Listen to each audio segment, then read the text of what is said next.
Hello everyone, welcome back to this video series on clinical SAS SDTM programming. In this video, we will see an example of creation of IE dataset, which is inclusion exclusion criteria not met. So let's try to understand the concept of IE first and then we'll move into the lesson. So in every clinical trial, each patient will be enrolled into the study only if they meet pre-specified conditions mentioned in the study protocol. So these pre-specified conditions are called inclusion criteria and exclusion criteria. So subjects should meet all inclusion criteria to be eligible for enrollment, and subjects should not meet any exclusion criteria for considering to be eligible for enrollment. And SDTM standard has a standard domain for capturing these findings, which is inclusion exclusion criteria not met, IE.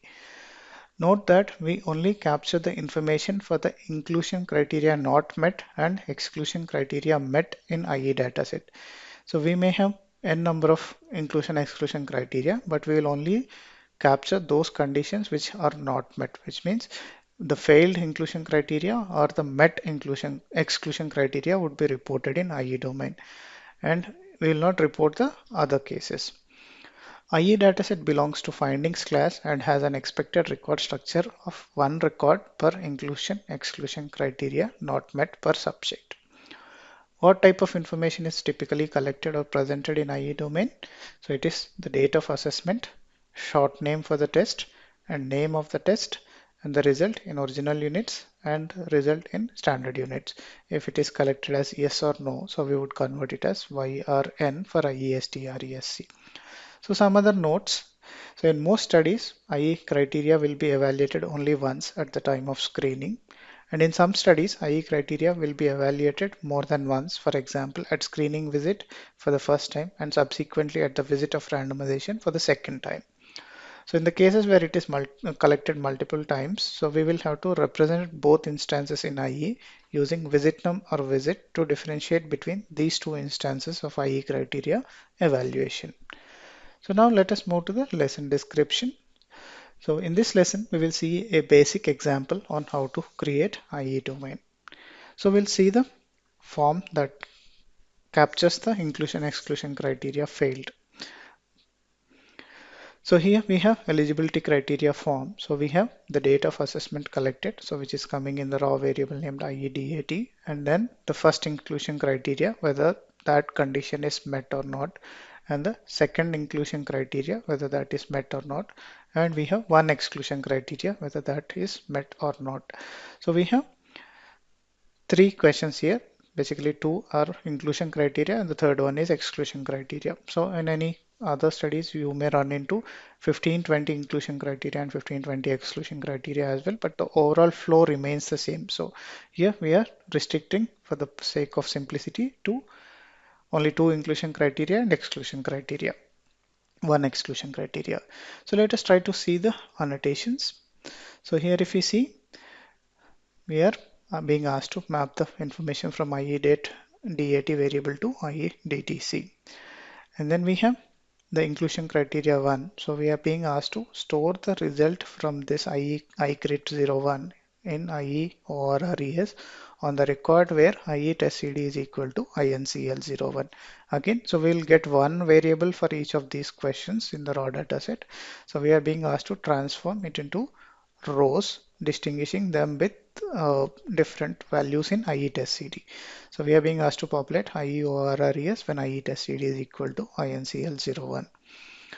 And then for inclusion criteria 2, so we are being asked to use a value of INCL02 in IE test CD variable, and then populate the value from ICRIT02 in IU or RES variable. And then we have exclusion criteria 1 for this. So we are being asked to use the test CD value of EXCL01 and the result from ECRIT01 will be stored in IU or RES. Then now let us move to the specification. So here we have variable name, label, general derivation comment and form specific derivation comments are provided here. So here we have study ID variable, which we are being asked to set as myCHG, and for domain we are being asked to set it to the text IE, so we'll do that. And then for use sub JD, we are being asked to concatenate the values present in project and subject variables with a hyphen in between. So the main dataset that we are using here is our ELIG crit, which is nothing but eligibility criteria.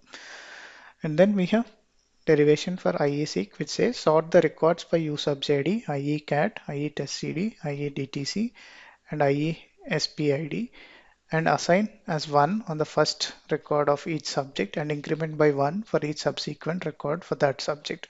So we are being given a specific set of variables.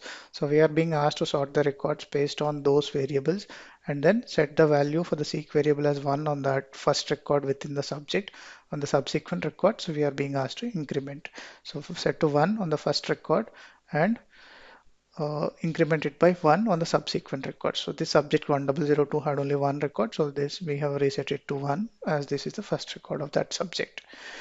And then we have IESPID. It says populate using record position variable from the input dataset in 3-digit format, padding with leading zeros where applicable.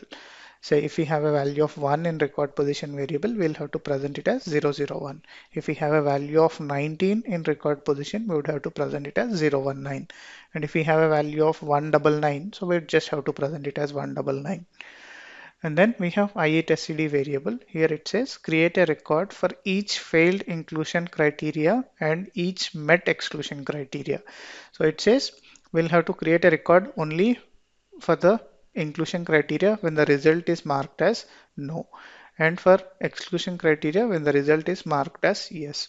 So we'll see how we will handle that in the programming. So populate as INCL01 when creating record using iCrit01 and INCL02 when creating the record for iCrit02 and EXCL01 for eCrit03. So basically what we have is this structure in the input dataset. So we have the individual questions presented as variables in the input data, but for the SDTM structure we would have to transform it into rows. So here we will restructure this dataset to create rows. So but here in IE, it's an exception that we'll have to create a rows only when specific condition is met for inclusion criteria and a second condition is met for exclusion criteria. In most of the findings domains, so we would just simply transform this data set accordingly. And then for IE test, so we are being asked to populate as inclusion criteria 1 when INCL01, inclusion criteria 2 when it is 02, and exclusion criteria 1 it is EXCL01. On your regular live studies, what we would do is we would populate it with the value from your protocol text instead of populating it as inclusion criteria 1. Say for example, if the inclusion criteria 1 is to include subjects only who belong to 18 to 70 years of age, so you would populate the corresponding test value here instead of the inclusion criteria 1. So here just for the sake of demonstration, so I'm using this text of inclusion criteria 1, but you would use the actual text for your that INCL01 test. And then for IECAT, so we are being asked to populate as inclusion for the records which we are creating for inclusion. So all the inclusion criteria test CD records are being will begin with the INCL. So on those records, so we are being asked to populate as inclusion. For the records of exclusion, so we are being asked to populate it as exclusion in IECAT variable. And for IEORRES, so it says populate as N when creating a record for INCL which means for inclusion record, so we would be populating it as N. For exclusion record, so we would be populating it as Y. And for IESTRESC, we are being asked to populate using IEORRES. And for we have visit num and visit, for which we are being asked to use the values from folder seek and folder name variable. And we have derivation for epoch. It says populate using SDTM SE epoch by comparing your IEDTC with SE STDTC and SE ENDTC of each element for the subject. So populate as treatment when the record falls on the boundary of screening and treatment elements, and populate as treatment when the record falls on the boundary of treatment and follow-up. So in subject elements, if it is a simple parallelism study, we'll have one record per epoch. So we will have the start date and end dates of each of those epochs here. So we have to check our IEDTC, whether it is falling in between start and end date of screening or start and end date of treatment or start and end date of follow-up. And we'll have to populate our epoch accordingly. But we have been given an additional condition. So when the record is falling on the boundary of two different epochs. So we know that in subject elements, so there can be no gap between two elements or epochs. So what are we being asked to do here is, so when the record falls on the boundary of screening and treatment, so we are being asked to populate it as screening, as treatment. And again, the same case, when the record is falling on the boundary of treatment and follow-up, we are being asked to populate it as treatment. And then for IEDTC, we are being asked to use IEDAT values and convert it into ISO 8601 notation. And then we have IEDY variable, so which says if IEDTC is on or after reference start date, we are being asked to take the difference between IEDTC and RFST-DTC and add 1 to the difference. Otherwise, if date is before reference start date, then assign as the difference between IEDTC and RFST-DTC. So here if you see, there can be records which are prior to the reference start date. The reference start date is indicated in blue color here. So there is a collection on the same date. So if all the collections which are made prior to reference start date, we just have to populate IEDA it is as date minus reference start date. For all the records on or after the reference start date, we'll have to take the difference between these two dates and add 1 to that difference. So this completed the specification for our IE dataset. Let's move on to the programming aspects. So here on the left hand side, I have my program that creates my dataset, and on the right hand side, I have my input datasets and also the intermediate datasets that are getting created and final output dataset. So let us quickly go through the program here.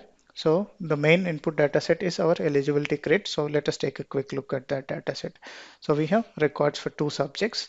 So here we have the date of collection, inclusion criteria, whether the subject met or not, and inclusion criteria 2 met or not, and the exclusion criteria met or not.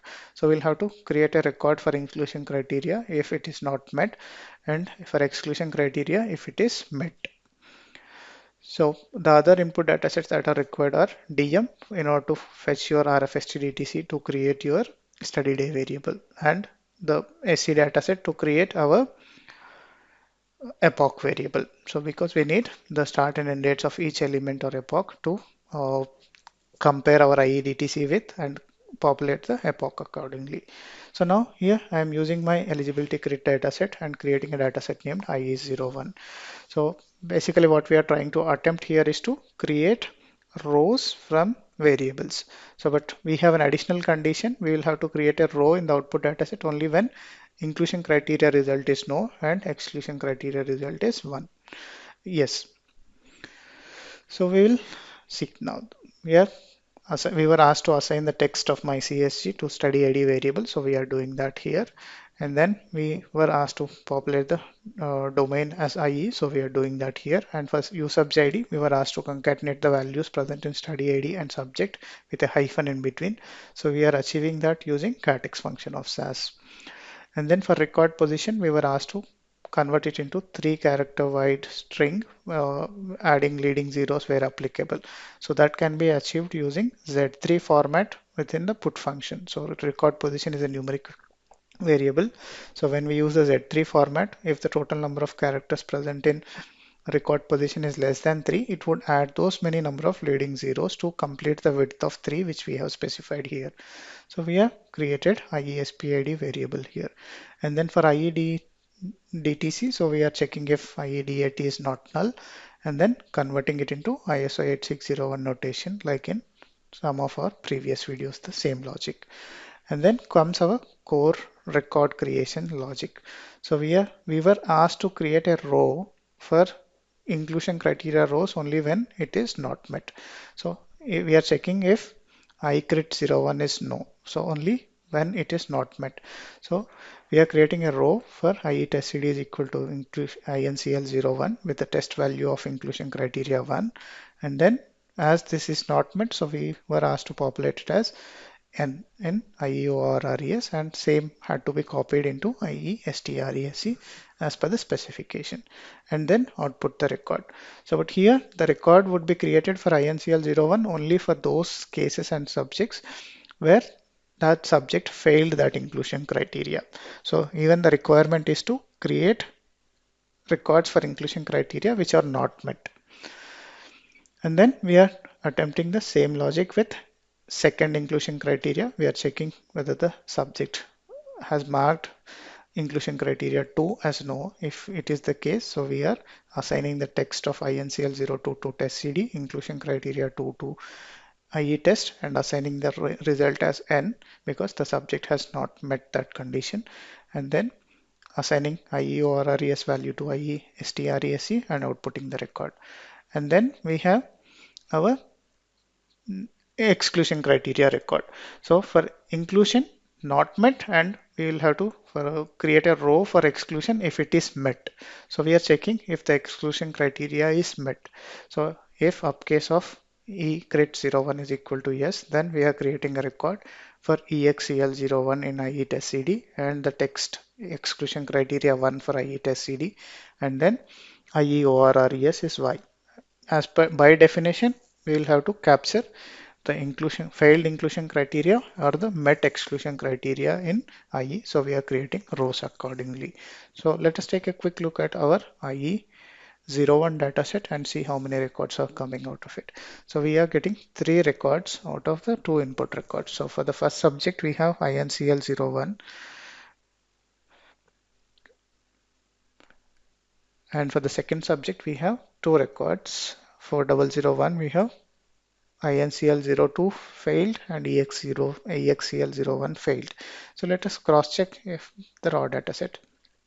So here if we see, so we would have to create a record for ICRIT1 and ICRIT2 if it is no. So we have 2 instances of ICRITs is equal to no. We should have 2 records for inclusion, and we have 1 record with ECRIT as yes. So what should happen is we need to have 1 record with exclusion. So let us go back and then see how many records we had with each IE inclusion. So we were expecting 2, and exclusion we were expecting 1, so which is coming correctly here. And then now let us move to the next steps in the programming. So we are calculating study day here. So in order to calculate study day, we need to pull our reference start date from demographics dataset into our IE dataset. So we are doing that here with a merge. So after pulling in the reference start date, in order to calculate the study day variable, we need to convert our dates into numeric format. So we are doing that using input function and then storing them in a variables named rfstdt for rfstdtc, and then for iedtc we are creating a numeric variable named iedy, and then we are creating the study day variable using this formula of iedt minus rfstdt plus iedt greater than or is equal to rfstdt. And then we are assigning the values for our visit num and visit. So the definition was simple. So we were asked to use folder seek for visit num, so and folder name for visit. So we are doing that here. And then comes our next step of epoch creation. So what are we doing here? So we were asked to check our IEDTC with the start date and end date of each element and populate the epoch accordingly based on which element where the IEDTC falls in between the start and end dates of which element. So what we are doing here is to trying to create 1 record per subject with start date and end dates of each element available as variables. So we are transposing the start date once and transposing the end date once, and then we are merging the start and end dates at each subject level. So if we take a look at our SC dataset, so here we created a temporary short variable named as short and with SCR, TRT and FU for screening, treatment and follow-up epochs. So here we are using this, we have created this variable called short to show the abbreviation of epoch. So and then we are transposing the start date here and storing the associated result in epoch start variable, and then we are specifying that the newly created variable should have a prefix of start underscore.